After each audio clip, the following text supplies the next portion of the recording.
This is options for strategic investors, the call butterfly spread. This video is for educational purposes only and not investment advice. The call butterfly spread can be a neutral or directional strategy. It's a structured combination of a bull spread and a bear spread.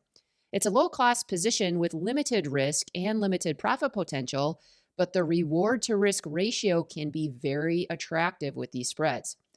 For traders who expect price consolidation at a specific level or reduced volatility going forward, the butterfly spread can be an elegant way to structure that view.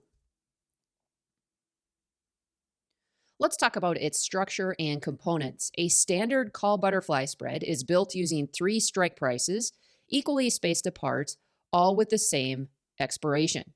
Here's how it's constructed. You buy 1 call at the lowest strike price, you sell 2 calls at the middle strike price, and you buy 1 call at the highest strike price. And remember, the strike prices are all equally spaced apart when we're talking about a standard call butterfly spread. This creates a position that profits if the underlying stock finishes near the middle strike at expiration. Let's look at an example of building a call butterfly spread in BMNR to demonstrate what we just discussed. For the purposes of this example, I am going to go with the October 17th, 2025 options expiration cycle. These options expire in 8 days. And I am bullish on BMNR over the course of the next 8 days. I think that this stock is going to trade higher during that time. And I want to calculate the expected move that options markets are pricing in to the upside. So I do this by taking an at-the-money straddle, which is at the 60 strike, and adding both the call premium and put premium to get the straddle price. And that's $8.15. So that means that the options market is expecting an upward price move up towards $68 roughly.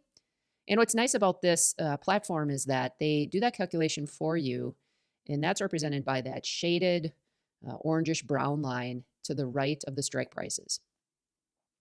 So if I think that BitMiner is going to trade up into that range and kind of end the week in that price range, I want to structure a call butterfly to take advantage of that viewpoint.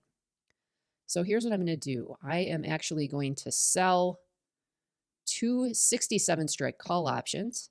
I want the spread to be 5 points wide on each side. So I'm going to buy a 62 strike call option as well as a 72 strike call option. So each strike is 5 points higher or lower relative to the other strike. And I'm going to do this 10 times. And this spread happens to be priced at 70 cents. So if I did that 10 times, that would cost $700 to enter the trade. That would give me a positive delta of 54, a gamma of negative 1.5, a theta of positive 6, a vega of negative 1.19, and a max profit of $4,300. And when we look at the profit and loss diagram in the analysis section of the software, we can see that it forms kind of a tent shape. The center row represents the price of BMNR, and the top row represents the profit and loss numerically of the trade to reflect the diagram below based on price assumptions for BMNR at expiration. So we can see that the payoff diagram of a call butterfly spread looks like a tent, flat at the bottom, rising to a peak at the middle strike, then tapering back down. At expiration, max profit is realized at the middle strike price, and losses are limited on both sides. The shape is symmetric, the same amount of risk on the downside and the upside. Like many defined risk spreads, the butterfly's maximum loss is limited to the initial debit paid. The maximum profit occurs if the stock finishes exactly at the middle strike, which in this case is $67, and this happens when both short calls expire worthless. We can summarize the key formulas this way.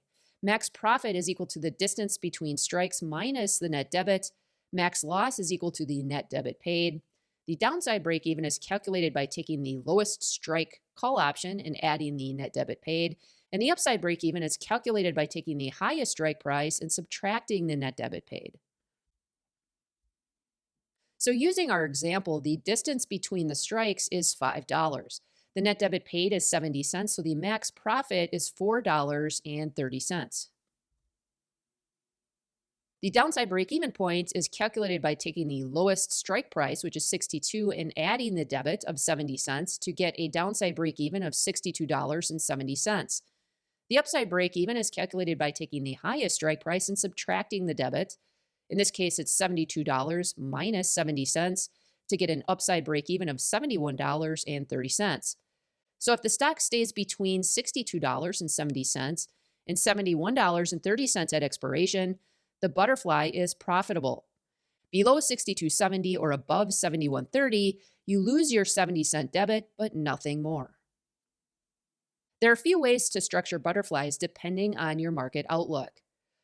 The classic version would be the neutral butterfly. This is where the stock starts near the middle strike, and you'll pay a slightly higher debit but maximize your probability of profit. Next would be the directional butterfly. The previous example was more directional in nature. If the stock is near one of the outer strikes, the debit will be smaller, but you'll need the stock to move toward the middle strike for max profit, and that makes it slightly bullish or bearish depending on the structure. So if I had a more neutral outlook on BMNR over the course of the next week, I could change the strikes of the butterfly spread in order to reflect that market assumption. In order to do this, I could move the lowest strike to the 55 strike, the middle strike to closer to at the money, and in this case, how about the 60 strike? And the top strike then would have to be placed at the 65 strike to make the butterfly balanced.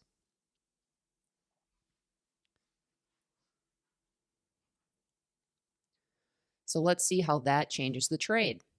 This would result in positive delta of 13, negative gamma of 9, positive theta of 45, a negative vega of 7, a max profit of $3,950, and a max loss, which is equal to the debit paid, of $1,050. So in this scenario, the debit paid would be a little bit higher. And this is what the profit and loss diagram at expiration looks like. So you can see that this spread would profit with BMNR staying near its current price range at expiration. So let's talk about a few different examples of how you might structure directional butterfly trades. If the stock is trading near the upper strike when you open the trade, this means you're slightly bearish because you're hoping the price drifts lower toward the middle strike. If the stock is near the lower strike, you're slightly bullish and you want it to drift upward. So you always want the stock to be drifting towards that middle strike.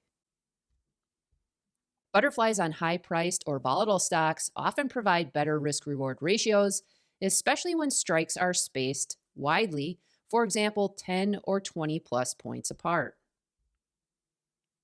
Now let's talk about some practical considerations. Because a butterfly involves multiple contracts, bid-ask spreads can make up a meaningful portion of total cost. As a result, it's more efficient to trade butterflies on liquid underlyings.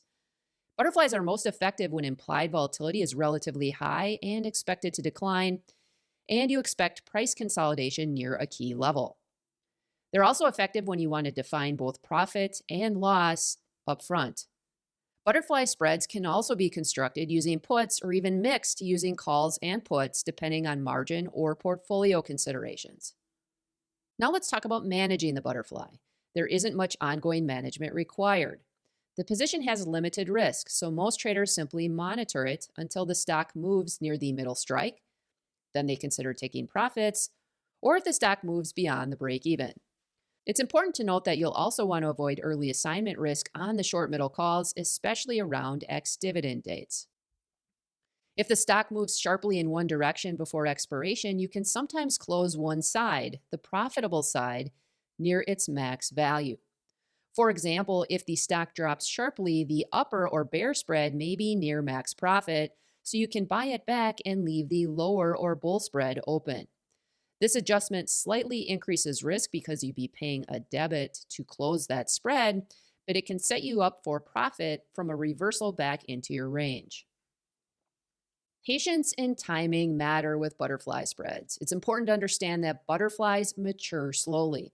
Because they depend on time decay and the convergence of option values near expiration, they typically don't approach their maximum profit potential until the final few days, oftentimes the final hours before expiration.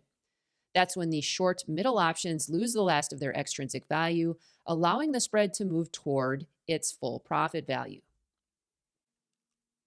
So here are the key takeaways. The butterfly spread can be a neutral or directional defined risk strategy, combining a bull and bear spread. It profits when the underlying stays near the middle strike. Risk is limited to the debit paid, and reward is capped but can far exceed 100% of capital invested. Management is straightforward, but execution costs can be significant, so focus on liquid underlyings. And adjustments can be made by closing one side if the market trends away from your center strike. And finally, patience matters.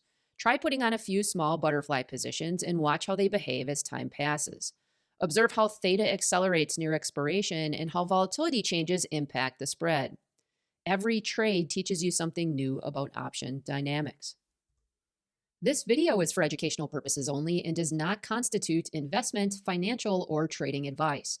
No recommendations to buy or sell securities are being made. All examples are hypothetical and for illustration only.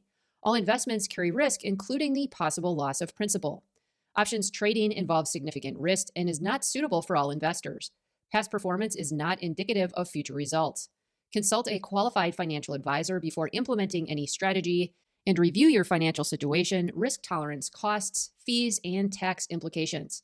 Options trading requires broker approval, and not all strategies are permitted in all account types. Returns shown are hypothetical and not guaranteed. Market conditions can change quickly, and results will vary based on market performance, timing, and execution. Read characteristics and risks of standardized options from your broker or at www.optionsclearing.com before trading options.